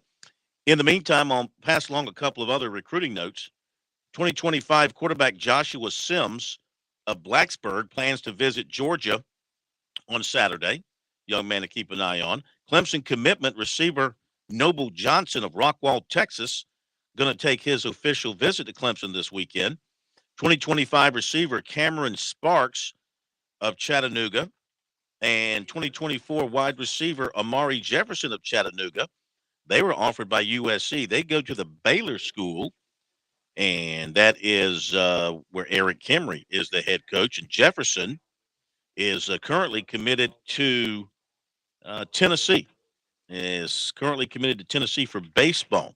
Amari Jefferson committed to Tennessee for baseball. And let's see. I think that's it. That brings you up to date on our recruiting notes, and good timing there because I think we've got our two guys with us, Will and the Thrill, joining us here on Sports Talk, here on the night of nights, the week of weeks, as we count down to the USC Clemson USC game for 2022, the brawl for it all, the Palmetto Bowl, and anything else you can come up with. Let's welcome in the Thrill, Carl Hill, the former Gamecock outside linebacker. Welcome in, Carl. How are you? Doing very well, sir. How about yourself today? We're doing tremendous. Happy Thanksgiving to you and your family. And let's welcome in big old slobber knocker Will Merritt. Will, welcome in. How are you? Yes, sir. Doing great, guys, and happy Thanksgiving back to you guys. I hope y'all have a very peaceful and wonderful week. Thank you, and of course, same to you and your family. So, Carl, let's start with you. Did you think you were dreaming Saturday night, or did you think that was a real Gamecock football team out there? Oh, I knew it was a real football team, but hey, that was pretty, man. I've never seen anything like that from that coaching staff, and they did an absolutely wonderful job, and the players executed. It was a sight to see. What do you think made the difference in terms of the coaching staff and the way the team played overall? In my opinion, as I said on Monday, it looked like you had basically 22 guys on the field, 11 on offense, 11 on defense for the Gamecocks, who all played maybe their best games at the same time. And it's kind of, especially offensively, it's kind of easy to do when, like I preached last week and the week before that and probably the week before that, that when you use the whole football field as an offense, the defense has to defend the whole football field. And if you defend the whole football field, there's opportunity to have some success. And we used, Scott Satterfield used the whole football field. He ran the ball to the outside. It was almost like somebody told him we were playing Tennessee State versus the University of Tennessee, because that's the game plans we use for South Carolina State. That's the game plans we've used for Charlotte. We've seen that offense before, not with that much success, but we've seen that type of play calling, but we don't normally see it against somebody like a Tennessee or a Clemson. All right, so Will, after watching the Gamecocks Saturday and the way they handled the fifth-ranked team in the country, I mean, that's got to give Clemson a little bit of pause. Not that they would not have been fired up and focused, but, I mean, now they kind of have to take a little bit of a step back and kind of reevaluate this Gamecock team, don't they? Well, I think you're exactly right. I don't think it necessarily added any more fuel to the fire as far as Clemson wanting to win this game. Obviously, they have their home winning streak still at stake. They have a chance to win 8 games in a row against South Carolina. I mean, there were already factors to make this game big, but watching South Carolina put up over 600 yards of offense and the way that their offensive line did blitz pick up. I mean, there's a lot of things about that game that I guarantee you that this Clemson coaching staff said, all right, boys, now this thing is going to be for real. And, so at high noon, you're going to find out very, very quickly just who's got the preparation. The only thing I would also say is South Carolina, can they enjoy success? Can they capitalize on success? Whereas Clemson, over the last decade, that they've snowballed with success. This is kind of a little bit of an anomaly for South Carolina. So it'll be interesting to see if they come out and are poised like they were against Tennessee. All right, Carl, I mean, Tennessee's defense is no Clemson. They give up a ton of yards through the air. They've done so all season, and the Gamecocks put the second most yards through the air against them this season, and over 453 yards, I think it was. Florida and Alabama also put a bunch of passing yards on them. So the Gamecocks are right up there with that. But this is not – the defense coming up is not the Tennessee defense. It's a much more difficult, much better, much more talented defense that only allowed 98 yards to Miami this past weekend. So what can South Carolina do if what they did against Tennessee, they can repeat it? Can they move the ball against this Clemson defense? Pretty much, absolutely. Just like I said earlier, you cannot defend a whole football field without leaving weaknesses. And if we make Clemson, especially their secondary is probably not a whole lot better than Tennessee, I don't think. So there's opportunities for us to take the ball to have some success with their passing game against Clemson. They got probably one of the better front sevens that we're going to play against. So it's going to be difficult. But again, if you spread them out, nobody can defend the whole football field without leaving weaknesses. And if we do what we did offensively, run the ball to the outside, throw the ball in the middle of the field, I think we can have success against that defense. It's not going to be 53 yards, 53 points now. Mm-hmm. Yeah. Go ahead, Will. Go ahead, Will. Well, I was just gonna reiterate something. You're right. I mean, Tennessee has been they've been very porous all year long, and I spoke at the Greenwood Touchdown Club last night, and there were a ton of Gamecock and Clemson fans. We were talking about the game before, during, and after the event, and they realized that beating Tennessee in the manner in which they did is what's got everybody fired up. However, if you look at what Clemson's been able to rattle off in the last couple of weeks and how they've gotten to the quarterback and been able to stop the run, and I think they're only allowing 3 yards a carry, something like that. But I mean, they will pose a threat for South Carolina. There's no doubt about it. They will get in the backfield. They are strong on that defensive line. The linebacking play for Clemson has just exponentially increased over the season.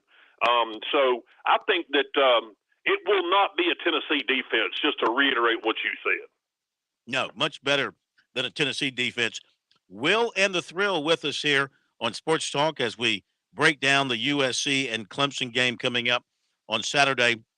So, Carl, defensively for South Carolina, now they gave up over 500 yards and, a lot of points to Tennessee. It was lucky or fortunate, not lucky, I should say fortunate for them that it was a complimentary performance by the Gamecocks. The offense complimented the defense and vice versa, and the defense got enough stops to allow the offense to build an advantage, and they went on from there. And we know Tennessee's got a great offense until Hooker got hurt. I mean, they put points and yards on everybody. But what about the South Carolina defense? Still has trouble stopping the run. They have trouble stopping a mobile running quarterback, and they're going to see a lot of that from Clemson. What did you think of what they did with their corners, playing up tight on those receivers? Do you think they'll do the same thing? Should they do the same thing? What do you foresee there? You probably won't have the same type of defense against Clemson. They don't pose a threat on the receiver. Their receivers are just they're good receivers, but there's none of those guys just going to scare you. Their running game is the thing that's going to scare South Carolina. And hey, I'm not going to knock our defense. Hell, we kept Tennessee 10 points under their normal. We kept them under their normal average on everything they've done all season. So that's the number one offense in the country. I mean, you can't stop everybody. So and that offense is nothing on. You can't even compare the type of offense that Tennessee had versus what Clemson sputtering offense is. it's a totally different ball game. You don't have to be as aggressive on the corners, and we won't have to be. There's nobody on Clemson offense scare you but the running back. Antonio Williams doesn't scare you a little bit, maybe? He's good. They're getting Bo Collins back. Bo Collins is going to be back into the wide receiver mix. How about those tight ends? Doesn't South Carolina have to be concerned about the tight ends? Will, what about the tight ends for Clemson's offense? Well, I think that's been one of the biggest differences in the last 2 weeks is the tight ends have been such an integral part of the play calling. I think the game for Clemson offensively comes down to really just two keys, in my opinion. And that is they've been really good on third down conversions, converting, 50% of third down conversions, sustaining drives, keeping South Carolina off the field. I think that is the number one overall factor for Clemson to have success offensively. Even if they're not getting points off of every drive, this is a team that is averaging well over 35 minutes a game of time of possession. And so if they stay in that 35, 38 minutes per game and keep South Carolina on the sideline offensively, that's huge for us. Now, the biggest other factor, I think, is how well we pass pro, because when we're doing good job in pass protection and DJ has a run option, if he's not being pressured and flushed out of the pocket, and if something's not open, and he's actually proven multiple times this year, you get him in open field, he can be dangerous with his feet. And I think he's coming into his own. And so I think that how well we pass protect and allow DJ, if the pocket, if the secondary for South Carolina is playing good, tight defense, then he can take off and scramble for 5, 6, 7, 8 yards and keep drives alive. To me, that's the number one factor for the ball game. Will, how important will it be for Clemson, like they did against Miami? They took the opening kickoff, drove it down the field, up 7-0. I thought the key point in that game came on Miami's possession, where they overthrew the wide open receiver for a touchdown, and then they had a first down called back after a long run because of a penalty. I thought Miami was cooked, really, at that point. I thought that just took the life out of them because they saw 7 points slip through their hands or over the head of the receiver. But a quick start by Clemson and South Carolina trying to avoid the quick start, obviously that's going to be key both ways. If South Carolina can avoid allowing Clemson to have the quick start, or if Clemson can go and have the quick start. Well, and also remember, this is going to be a game that's going to kick off. I mean, people are still going to have sleepers in their eyes. This game is, a high noon game, as you well know, it's difficult to sometimes get your motor running that early. And so I think the team that comes out with their hair on fire right out of the chute is actually going to have the advantage. I think that Clemson over the last few weeks, by not turning the ball over in opening drives, second drives, things of that nature, by securing the football, it allowed them to put points up on Louisville and Miami. And those were the things that they were putting teams away by halftime. And I think that if South Carolina has a chance, they better go into halftime with this thing knotted up or real close. Yeah. Because Clemson's a second-half team, and they always have been. And so it is imperative for South Carolina to start fast, and Clemson, I think they'll have to weather the storm a little bit early on. But that's why we play the game, man. And nobody really knows. Typically, the better team wins in this series, typically. But we also know that there's crazy things that happen in rivalry games all the time. And so that's why, we're going to put our best 11. They're going to put their best 11, and we'll find out what happens. Let me ask you real quick, Will, too, before we get to the last part. As a guy that played a lot of afternoon games at Clemson, in the fourth quarter, and by the fourth quarter of this game, it'll be 3:15, moving towards 3:30. The sun will be back over the west zone area. So do you want, as an offensive team, do you want the sun in front of you? Do you want to be heading towards the sun, or do you want to be heading away from the sun? Who's got the advantage from that standpoint? If it's I know it could be a cloudy day. It could be a cloudy, kind of rainy day, and we might not have any sun. Well, you always want the sun to your back, typically. But now here's the caveat to that. Okay? The caveat to that is when you're throwing the ball downfield and a receiver has to turn around and stare right into the sun. Right. That's a problem, okay? But as far as a running attack and keeping everything going forward, the sun to your back is absolutely imperative. But I don't know. I mean, I've looked at the weather. They were asking me about that last night down in Greenwood. You know, I think if it does rain, if it is a rainy, cloudy day, that bodes well for Clemson and their running attack and getting Shipley going. And so I don't know that the sun will be a huge factor, but I can promise you there's a lot of thought that goes into that about, you know, coin tosses and deferring to the second half and things like that. All right, Carl, what's your greatest memory of playing Clemson in Death Valley? Wow, I guess you have to go. That's probably was the '84 game. That it was probably one of the best plays I made in my life that I never made. That won the football game for us. Clemson was coming out of their end zone right before halftime, and I was like, I've seen this lineup before, so I cheated a little bit to the outside.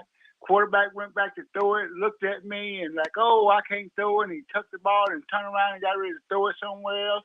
And by the time he looked around, Tony got and hit him in the end zone for a sack. And you caused that. That's the best play I never made. That won the game for. Hey. All right. Before we go, the last rivalry meter reading of the season. This has been a lot of fun all season long. So, Carl, what you got on the rivalry meter tonight based on what happened last weekend and what you're thinking tonight? Well, golly, based on last weekend and based on my grandma, I'm talking about, how death come in threes. We beat them in basketball, men's and women. So I guess it's time for us to beat them in football. So that'll give us 3 orange deaths. So I'm at my highest point all year long, man. I'm at a 7. You're at a 7. I'm at a 7. Will, what you got? Well, I've learned a long time ago you never argue with a grandmother, so she might have something figured out. But listen, I started the season at a 10. I'm finishing the season at a 10. Yeah, you've been pretty steady with that. Yeah, so, I mean, I think if Clemson plays their best and South Carolina plays their best, Clemson's the better football team. And I firmly believe that wholeheartedly. Guys, thank you so much. I tell you what, let's do it again next week. Put the wrap on it after the rivalry game. But you guys have a fantastic Thanksgiving with your friends and families, and we'll talk to you next week. Thank you so much. All right, y'all be blessed. See you. Thank you. Thank you, Will. Thank you, Carl. So Carl's up to a 7, and Will sticking with a 10, as he has been from the get-go.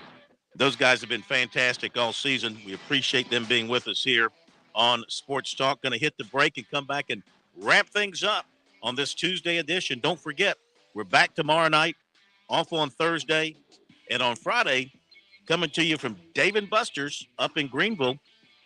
If you're up that way, please come by and see us. Love to say hello, and we'll be back in a moment.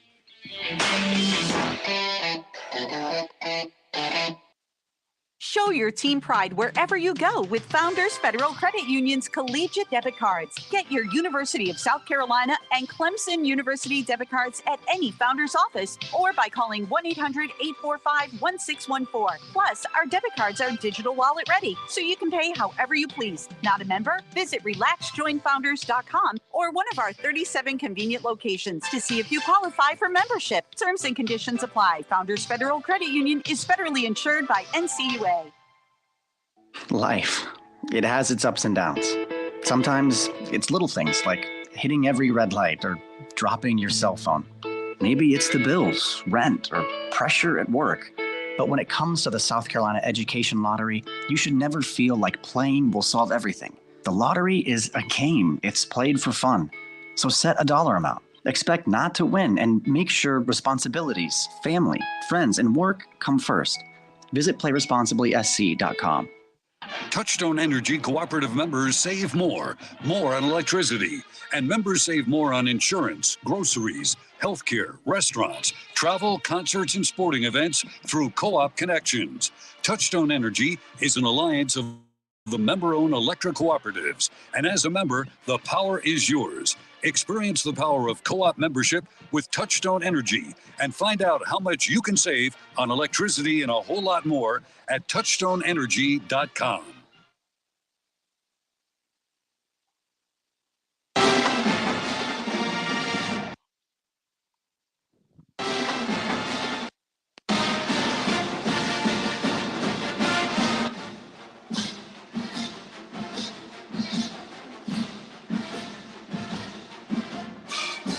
USC women playing basketball tonight, wrapping up their 4-game road trip, trying to go 4-0, playing Cal Poly out there in Los Angeles. Be tipping off here in just a few minutes.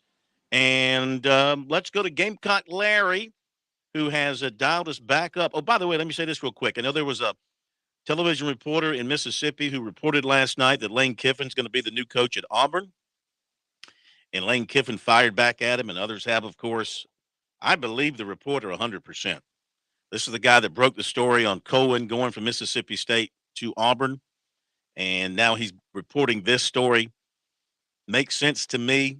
Lane Kiffin didn't come at him viciously, kind of came at him playfully, didn't deny it, in his tweet, just kind of said, hey, if I'm leaving, I'll be the first to announce it or something like that. Well, I believe this guy. I think he's probably got his information right. I imagine after the Egg Bowl, is that on Friday? The Egg Bowl? Thursday night. Is it Thursday? Well, after the Iron Bowl. They won't do anything till after the Iron Bowl. But I certainly looks like to me. Look, there are no Dick Sheridans out there. Dick Sheridan was going to go from Furman to Georgia to replace, was it Vince or maybe whoever came after Vince? He was going to go from Furman to Georgia until the AJC broke the story in advance of the official press conference, and then he backed out because of that. There aren't many Dick Sheridans out there who would do that. So I guess there's a good reason why he believes Auburn's a better job than Ole Miss. Seems to me you can get to a national championship at Ole Miss if you don't lose games. You're right there knocking on the door. You can attract great talent. I guess he feels like he can attract greater talent, and maybe the contract's just going to be so awesome that he can't turn it down. Gamecock Larry, you are with us here. Got about a minute and a half. Welcome in, sir. Okay, I'm going to call you tomorrow night 'cause I got a lot to talk to you Clemson fans. I hear all you Clemson fans talking, but I am still laughing. And I'll be laughing Saturday afternoon from about 1 o'clock on. I'll be laughing. All you Clemson fans, talk all the trash you want to. Tiger Rag Tim, go ahead and call me at 11:58 at night and leave me a message, because I ain't going to worry about you. Boy, I tell you, people call you late at night, Larry. Are you a night owl or You something? know what? They don't want to talk to me. That's why. They know I'm asleep. I don't see my phone the next morning when I wake up. I see my phone blinking, so I know I got something on there. Well, Tiger Rag Tim, you gonna need more than a rag Saturday afternoon about 4:30. You gonna need a bed sheet, because we gonna take it to you. And I'm gonna call you tomorrow, Phil. And all I got to say, old Gamecock Larry, go Gamecock. Okay. Good night, nurse. Gamecock Larry should have been up at Clemson today. They had about, 15 or 20 senior citizen types who were sitting in. Yeah, Dabo welcomes them in. I guess they're Clemson people, but they were older types, senior citizen types. They were very nice sitting there listening to Dabo, but I'm just saying Gamecock Larry would fit in quite well there. That'll do it. We'll see you tomorrow night. Have a great night. Thank you, Pat. Good night, everybody.